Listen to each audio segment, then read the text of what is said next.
Good morning, Kitty. Here we are on a gorgeous East Tennessee morning. It's 52 degrees on Saturday, October 15th. Kitty blends into the fall foliage.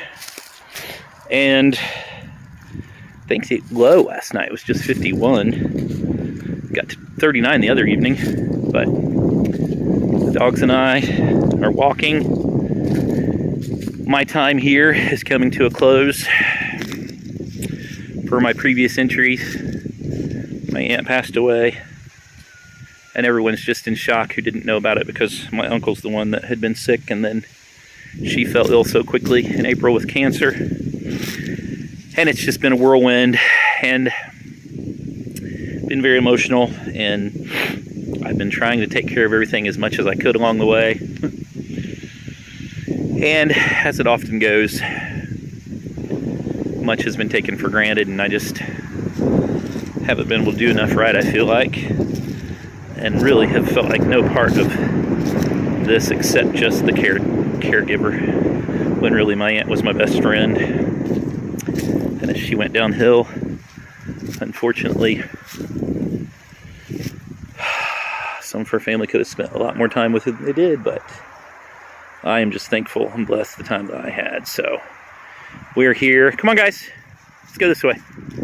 Just gorgeous. Look at this. This is my favorite time of year. I'm going to miss this property, but my cousins are putting my uncle into assisted living about an hour away, and I guess they'll just think they're going to keep the house for family, but I don't know. I have worked very hard for 3 years to keep all this up. So I'm walking away, and just at least I left it in good hands for my cousins. So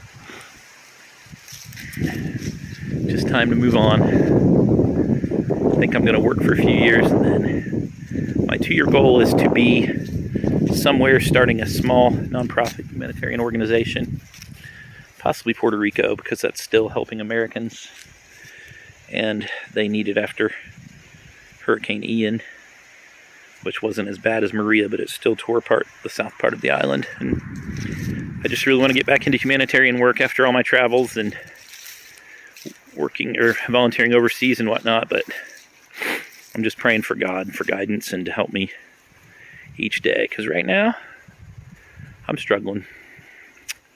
I have my depression and anxiety anyway, so I hope people see this who also struggle and realize that they're not alone. But anyway, I'm going to read today's devotion. Here it says, "Shoulder the burden together. Your own friend and your father's friend, forsake not. Better is a neighbor who is near in spirit than a brother who is far off in heart."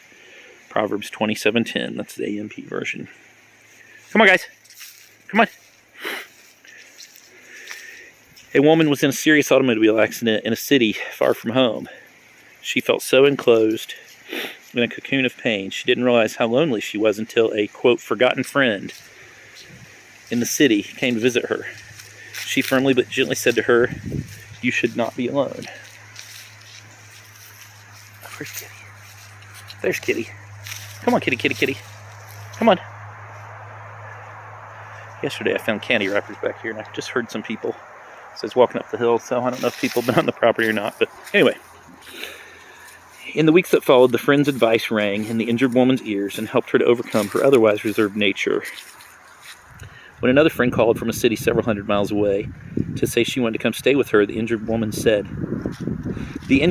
didn't say, "Don't bother," as would have been her normal response. Instead, she said, "Please come." The friend was a wonderful encouragement to her, reading the Psalms aloud when she was ill, when she was still too weak to read herself. Then yet another friend. "What, Kitty? What? What are you talking about? Come on." No, she doesn't want to walk. Okay, come on. Let's go. Come on, Ellie. Come on, Jake. Let's go. Let's go. Come on. Here you go.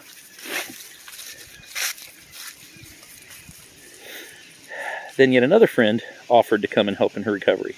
Again, she swallowed her pride and said, "Please do." This friend stayed for several months until the injured woman was able to care for herself. Even Jesus did not carry his own cross all the way to Calvary. He allowed another to help shoulder his burden. It's all right to ask for help and to receive help. You don't have to, quote, go it alone. Let a friend help you. And I love this quote, the best antique is an old friend. What is she going on about? You know, I really love this because I have really stopped my life the last several months to help. And I was here for my aunt and my uncle. My aunt, unfortunately, was the one who really appreciated everything, and